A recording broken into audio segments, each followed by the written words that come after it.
Hello everyone, my name is Gwen. My name is Tommy. I'm 10 years old. Today I'll talk about science and lesson 90 in 4th grade. And first, I will review about the structure of the Earth. And the northern hemisphere and the southern hemisphere. And this is the North Pole and the South Pole. This is the equator. And I will review about the soil horizons. The humus, topsoil, subsoil, and bedrock. And this is fault block mountains. Fault block mountains are mountains that are formed when one crystal plate moves up and while the other moves down. And today I will talk about how water affects the soil. And humus is the topmost layer of the soil, and it is the decayed organisms stacking on each other for 1,000 of years. And the topsoil is where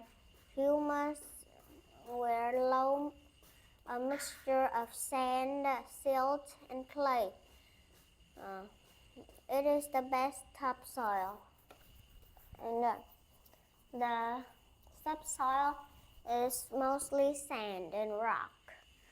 And the bedrock is rock stacking together. And today I will talk about how water affects the soil. And there are some words to remember. Yeah.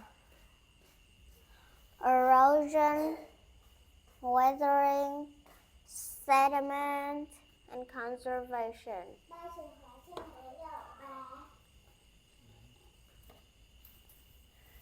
And today I will talk about water affects the soil. And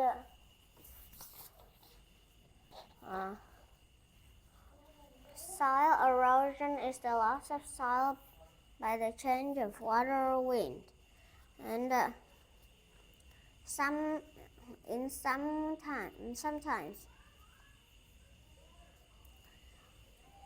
erosion happens when a stream overflows, and or it is a flat plain, and then a strong wind blow over it. A plain without grass that is covered with sand. And in the desert, there are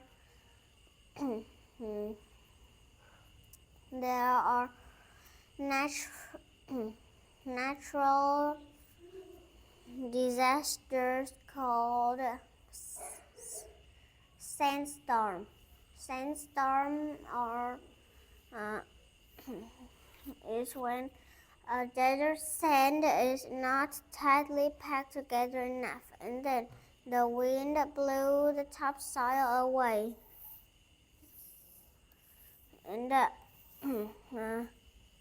erosion is the moving of soil, while weathering is the moving of rocks. There are many types of weathering. The most common type is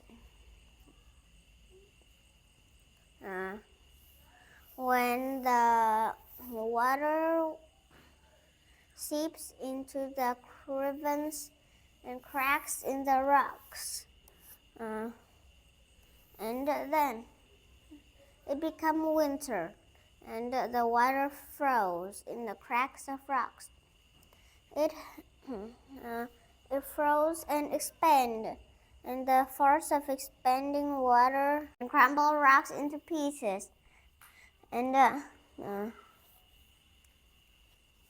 farmers and gardeners have used different types of methods to prevent soil erosion. One of the methods was to plant grass with the crops. And when the grass grew tall, they cut the grass and leave the roots behind. This helps the soil by using the grass roots as a protection that holds the soil. And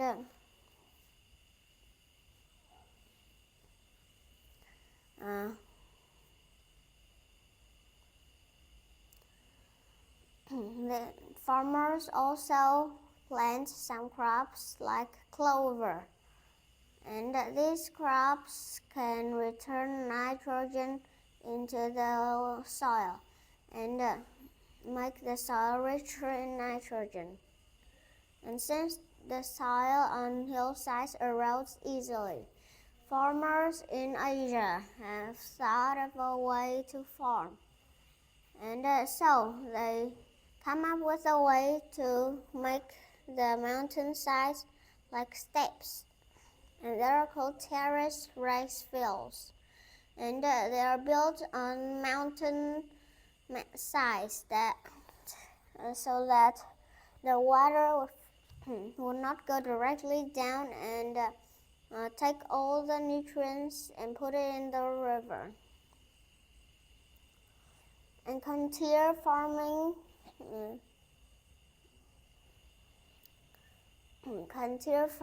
is when they will farm in one way for the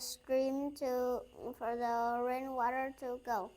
And as they go, the crops get water and they hold the topsoil in place. And a river, because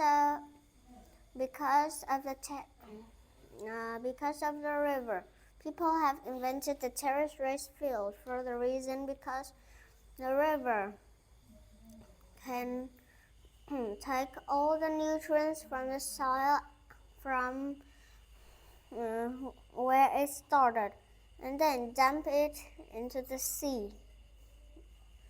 And I will read. Erosion, the loss of soil by water or wind. Weathering, the breaking down of rock by the force of nature. Sediment, matter that settles to the bottom or sides of a body of water. We know soil erosion and weathering of rock. We know that natural disasters such as earthquakes, volcanic eruptions, and landslides cause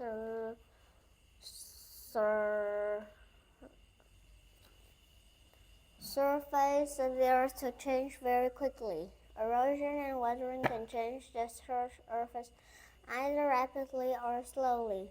Erosion. Soil erosion is the loss of soil by water or wind. Water constantly changes the earth's soil and crust. Perhaps you've seen the gullies that have been cut away from the side of hill as a result of running water. Water is seldom at rest. The force of gravity pulls it downward. Water runoff shows us how gravity works. When water falls into the ground to form tiny streams, the streams come together to form bigger streams, and larger streams often end in a pond like our ocean, where the downward flow of water is finally stopped. Gravity gives more moving water its energy. As it travels, water easily carries away the topsoil from the bare hillsides. As glaciers move slowly over land, they break rocks and solid parts and push them along their paths. Weathering. Rocks are broken down or weathered by the force of nature, such as rain, wind, frost, ice, animals, or root systems. Temperature changes are often an important part of the process of weathering. Frozen water seeps into the cracks of rock. Do you remember what water does when it nears the freezing point? As water freezes, it expands with enough force to crack the rocks further apart. Soil conservation. And let's just try this. You will remember that conservation is the management or preservation of a natural resource. Soil is one of the many natural resources God has given to us. Like any natural resources, fertile soil is a gift from God and should be used with care. Farmers and gardeners use a variety of methods to conserve the soil. Soil erosion is reduced when trees are planted and strips of grass are left between fields.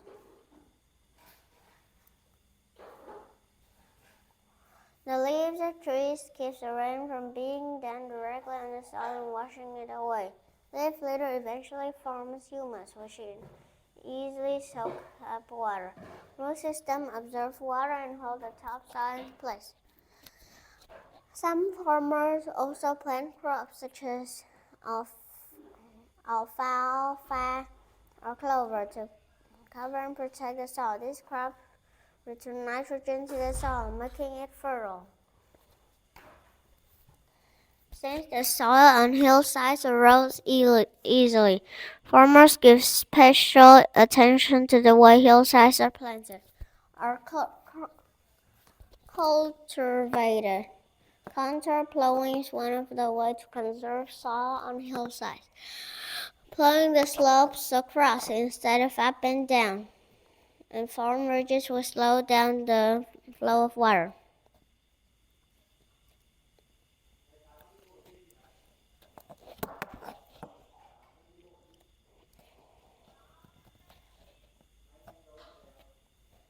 In other places, sloping land is terraced by building the land into wide, flat areas that makes the hillside look like an enormous staircase. Soil built-up this way is able to hold the rain because terraces or ridges prevent running water from forming gullies. After the harvest, farmers often use a chisel plow to turn over the plant stubble that is left behind. Not only does this prevent soil erosion, but it also adds nutrients back into the soil. Soil building. Water is not the only tear things down, but it works to build things up. Next time you're at a river bank or a lake shore, look closely at the sand along the edges and the little coves and pools along the edge of the stream. The water slows down and deposits some of the fine bits of rock science and decaying organic material it has been carrying. Further downstream, the water current slows down, and even more of the particles it carries settles in the riverbed. Matter that settles into the bottom or sides of a body of water is called a sediment. A river can carry its sediment all the way to its mouth and deposit it there. Eventually, a delta is built by collecting sediment. Melting glaciers can also leave sediments behind, making the soil more fertile. Have you ever thought about how powerful flowing water is? It is always working as it tears down highlands and takes the mineral from them and builds up lowlands. Sometimes changes happen very quickly because of floating. Though floats can be destructive, there are some benefits from the salt deposits carry water.